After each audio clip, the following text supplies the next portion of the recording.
오늘 함께 보실 말씀은 우리 로마서 성경 장별 우리 요약 정리입니다. 로마서는 16장으로 되어 있는 그리 긴 성경은 아니지만 많은 분들이 물론 저를 포함한 많은 분들이 로마서를 이해하는데 약간의 어려움들이 많이 있습니다. 하지만 분명한 것은 로마서는 복음의 보석이다라고 얘기할 수 있을 정도로 복음에 대해서 확실한 메시지가 사도 바울을 통하여서 로마서 말씀 가운데 기록되어 있는 것을 볼 수가 있습니다. 자, 로마서의 말씀을 우리가 살펴보기 전에요. 로마서는 위치상 사도행전 다음에 나와 있는 말씀이지만 시기적으로 보면 3차 전도 여행 이 끝에쯤에 기록된 이 성경이에요. 그래서 사도 바울의 서신서 가운데서는 한 중간 정도에 포함되어 있는 성경이 바로 로마서 성경입니다. 자, 2차 전도 여행 때에 사도 바울은 이 고린도에서 이 방금 조금 전에 지나왔던 데살로니가 교회에 편지를 보내게 돼요. 그게 이제 사도 바울이 이 수신 특별히 편지를 보낸 최초의 사도 바울에게는 이 바울 서신이 이 데살로니가 전서와 데살로니가 후서 그리고 마찬가지로 고린도에서 추정되는 이 갈라디아 지방 1차 전도여행 때 그리고 2차 전도여행 때 지나갔던 이 갈라디아 지방 루스트라나 이고니온이나 더베와 같은 그런 이 지역에 보낸 이 편지가 바로 갈라디아서인데 이 세 권의 성경이 사도 바울이 쓴 이 성경 가운데 가장 빠른 성경이에요. 그리고 3차 전도 여행 때 우리가 에베소라는 지역에서 두란노선을 통하여서 2년 동안 에베소에서 사역을 하게 되는데 그때 이 고린도 교회 2차 전도 여행 때 다녀왔다고 하는 그리고 나중에 또 3차 전도 여행 끝머리에 이 고린도를 방문하긴 하는데요. 고린도 교회에 여러 가지 문제가 있어서 고린도 전서와 후서의 편지를 보내게 됩니다. 그리고 고린도를 다녀온 후에 이 고린도에서 이제 3차 전도 여행을 마무리하고 예루살렘으로 들어가는 그 길목에 로마 교회에 보낸 편지가 바로 로마서 말씀인데요. 자, 실제로 로마서를 기록하였을 때는 사도 바울은 로마에 아직 가본 적이 없어요. 여자 집사님이었던 베베라는 분을 통하여서 그 편지를 로마 교회에 전해 주었던 그 어떤 부분이지 아직 로마 교회에 방문한 적이 없는 그래서 로마 교회에 앞으로 내가 예루살렘을 다녀온 후에 로마로 갈 텐데 그 로마에 가는 이유는 첫 번째는 스페인이라는 그 당시에 땅끝으로 여겼던 스페인 전도를 하기 위한 거점 도시로 로마를 생각하고 있었고요. 두 번째는 로마에 그리스도인들이 참 많았어요. 그리고 핍박의 중심 가운데 있었던 로마의 교회의 성도에게 그들의 신앙을 다시 한번 증진시킬 수 있는 예수 그리스도가 누구인가, 그리고 나는 누구인가라는 이야기를 소개하면서 나는 예수 그리스도의 종이고 예수님을 믿는 복음은 이러합니다라는 이야기를 가지고 로마서의 말씀을 열어가고 있다라는 것을 볼 수가 있습니다. 지도를 보시면요. 3차 전도 여행 때 에베소에서 두란노 소원에서 2년 동안 사역을 마친 후에 이제 마게도냐 지방을 다 돌아요. 빌립보라든지 베레아라든지 아니면 데살로니가 같은 이 지역을 다닌 다음에 그 후로 이제 고린도에 가서 이 고린도 교회에 문제가 많았던 이 고린도 교회를 잠깐 동안 목회 7일을 하고 그리고 이 고린도에서 로마라는 이 지역으로 특별히 이 편지를 보낸 이것이 바로 이 고린도서의 이 배경이 되고요. 기록 목적은 조금 전에도 말씀했던 것처럼 성도들의 믿음이 굳게 설 수 있도록 그리고 또 자신을 소개하는 자신이 누구인가 나중에 로마에 갔을 때에 이 사람이 사도 바울이고 이 사람은 주님의 종이다라는 것을 편지로 먼저 알려준 것이 바로 로마서의 기록 목적이고요.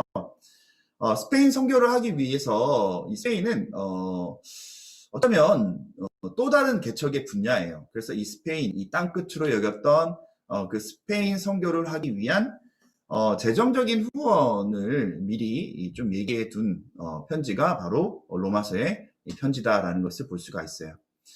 자, 우리가 봤던 구약의 중심은 예루살렘이죠. 구약의 이 배경은 이스라엘이지만 그 무대가 이제 안디옥으로 옮겨가게 되고, 이 안디옥에서 이제 이 첫 번째는 구브로를 통한 이 소아시아 전도 여행이 1차 전도 여행이면, 사도 바울을 통한 2차 전도 여행은 바로 이 버가와 이고니온과 루스드라와 더베와 같은 이 지역을 먼저 돌아보고 드로아로 올라가서 빌립보로 넘어가는, 마게나로 넘어가서 데살로니가와 아덴과 고린도로 오는, 그리고 다시 되돌아오는 이 배경이 2차 전도 여행이었죠. 3차 전도 여행은 바로 곧바로 에베소로 가게 돼요. 그리고 2년 동안 사역을 한 후에 사역이 끝마치는 순간에 이 마게도냐 지방, 빌립보라든지 데살로니가라든지 그 다음에 이 베레아라든지, 그 다음에 이제 고린도에 와서 로마로 가기 위한 이 편지를 여기서 보내게 되는, 그리고 이제 에베소 옆에 있는 밀레도라는 곳을 지나서 그 다음에 예루살렘으로 들어오게 되는데, 거기에 이제 예루살렘을 들어오면서 묶이게 되는 것이 바로 이 3차 전도 여행의 모습이었습니다. 자, 한번 우리 장별 연구를 한번 보도록 하겠습니다. 자, 로마서의 1장에 나온 이 말이 들어가요. 그리고 바울이 왜 로마 교회에 방문하기 원하는지에 대해서 1장에서 그렇게 얘기를 하고 있습니다. 자, 보통 로마 교회에 보낸 편지를 통하여서 자신이 로마 방문, 특별히 로마 방문하는 목적, 바로 스페인의 땅끝까지 이르러 복음을 증거하기 위한 그 마음, 그리고 로마 교회 성도들이 핍박 가운데 그들의 믿음의 신앙을 지키고 있다라는 그 이야기를 듣고 그들을 간절히 보기 위하는 그 마음들이 바로 로마서의 말씀 가운데 기록되어 있죠. 자, 1장부터 사도 바울은 바로 복음에 대해서 증거해요. 자신을 소개할 수 있는, 자신을 본 적이 한 번도 없는 로마 교회에 사도 바울을 소개할 수 있는 유일한 이야기는 예수 그리스도밖에 없어요. 그래서 1장 말씀을 통하여서 이 복음에 대해서 얘기를 하고, 그리고 자신은 복음을 부끄러워하지 않는다. 그리고 이 복음은 모든 믿는 자에게 구원을 주시는 하나님의 능력이다라고 얘기하면서, 복음 앞에 나오지 않고 경건하지 않고 불의하며 모든 사람이 다 죄인이다라는 이야기를 1장 말씀을 통하여서 함께 나누고 있습니다. 자, 2장을 말씀을 보면 하나님은 의로우신 재판관인 것을 얘기를 하고요. 그리고 이제 2장부터는 율법에 관한 이야기를 얘기를 해요. 그래서 유대인이 왜 율법을 제대로 지키지 않으면서 그들은 하나님의 자녀이다라고 얘기하는지에 대해서 신랄하게 비판하기 시작합니다. 자, 3장의 내용을 보면요, 이신칭이라는 내용이 나와요. 그래서 의인은 하나도 없으며 모두가 죄인이다. 그런데 믿음으로 의롭게 된다라는 바로 이신칭이, 그래서 이 땅 가운데 하나님의 한 의가 나타났는데 그것이 바로 예수 그리스도다라고 3장을 통하여서 설명하고 있습니다. 자, 4장으로 넘어가면 이 4장에는요, 아브라함의 믿음이 의롭다 인정받았다라는 것을 얘기를 하면서 하나님의 약속이 어떤 행위나 율법이 아니라 믿음, 하나님을 믿는 믿음을 통해서 성취되었다라는 것을 이 4장 얘기의 말씀을 통하여서 얘기하고 있습니다. 자, 5장의 이 말씀을 이렇게 보면 이 5장의 말씀에는 의롭다 얻은 사람들의 어떤 삶인지, 그리고 아담의 죄로 인해서 사망, 첫사람인 인류의 첫사람이 아담의 죄로 인해서 사망이 있었지만 인류의 한 사람, 구원의 사람 예수 그리스도를 통하여서 의로운 백성이 되게 되었다라고 5장에서 얘기하고 있고요. 그리고 6장 말씀을 통하여서 우리는 죄에 대해서 죽는, 그래서 예수 그리스도 안에서 다시 살아날 것을 6장 말씀을 통하여서 특별히 얘기하고 있고, 우리는 죄의 종이 되지 않도록, 죄가 우리 안에 왕노릇하지 않도록 우리는 의의 종 가운데 죄에서 해방되어서 의의 종이 될 것을 6장 말씀을 통하여서 얘기하고 있습니다. 자, 7장에도 계속해서 율법에 대해서 얘기를 해요. 율법의 역할은요, 우리가 죄인이다라는 것을 알려주는 것이 율법의 역할이에요. 마치 우리를 몽학 선생처럼 우리를 가르쳐주는 가이드하는 율법은 하나님을 알고 또 죄에 대해서 알게 하는 거기까지가 바로 율법의 역할이지. 율법이 우리를 구원해 주지는 못해요. 그래서 오직 예수 그리스도만이 우리를 구원해 줄 수 있음을 이 7장의 말씀을 통하여서 설명하고 있고요. 그리고 8장의 말씀을 보면 우리 안에 생명의 성령의 법이 우리를 해방시킨다라고 얘기를 해요. 그래서 사도 바울도 솔직히 고백해요. 자신의 그 마음 가운데 생명의 성령의 법과 사망의 이 법이 서로 싸우는 이 부분. 그렇지만 유일한 우리의 해방되시고 우리의 구원되시는 생명의 성령의 법이 우리를 구원하는 이야기를 계속해서 설명하고 있습니다. 그리고 8장의 말씀을 통하여서 사도 바울은 로마서 말씀을 통하여서 어떤 것도 하나님과 예수님의 사랑 안에서 우리를 끊을 수 없다라는 것을 알려주시고요. 그리고 성령께서 우리를 위해서 중보하시는, 그래서 보혜사 성령은 우리를 위해 기도하심에 대해서 그렇게 말씀으로 나와 있습니다. 자, 죄의 지배를 받느냐, 성령의 지배를 받느냐, 그것이 바로 우리 안에 있는 유일한 문제임을 이 8장의 말씀을 통하여서 특별히 살펴볼 수가 있습니다. 자, 9장은 사도 바울은요, 그가 뭐라고 얘기하냐면, 사도 바울은 왜 유대인이 예수님의 복음을 받아들이지 않고 이방인들이 복음을 받아들였을까? 그 이야기를 하면서 이방인이 복음을 받게 되는 것은 유대인들이 그들의 어떤 이 잘못된 것으로 인하여서 하나님께서 이방인의 이 구원의 계획이 열렸음을, 유대인도 구원을 받아야 되지만 이방인도 구원받는 그 하나님이 이방인을 향한 이 계획을 말씀하시면서, 그러면 이 사도 바울은 유대인들이 오해할 수 있죠. 유대인들에게는 그런 복음이 증거되지 않아야 되느냐? 아니라는 거예요. 유대인들에게 이 동족에 대해서 무한한 사랑을 표현하고 있는 것이 바로 사도 바울이고요.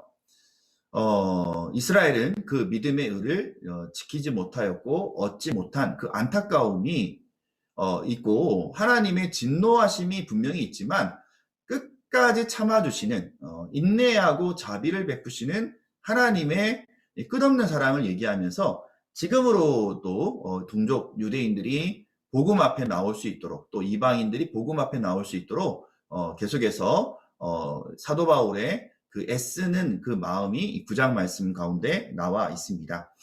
자, 10장의 이 말씀을 우리가 보면요, 이 10장의 이 말씀도 연결해서 이스라엘은 하나님에 의해 복종하지 않았고요. 결국 하나님에 이르는 이 은은 믿음을 통해서 얻어지고 믿음으로 구원을 받게 되고, 믿음은 들음과 말씀을 통하여서 얻게 되는 것을 오늘 사도 바울은 계속해서 강조하고 있습니다.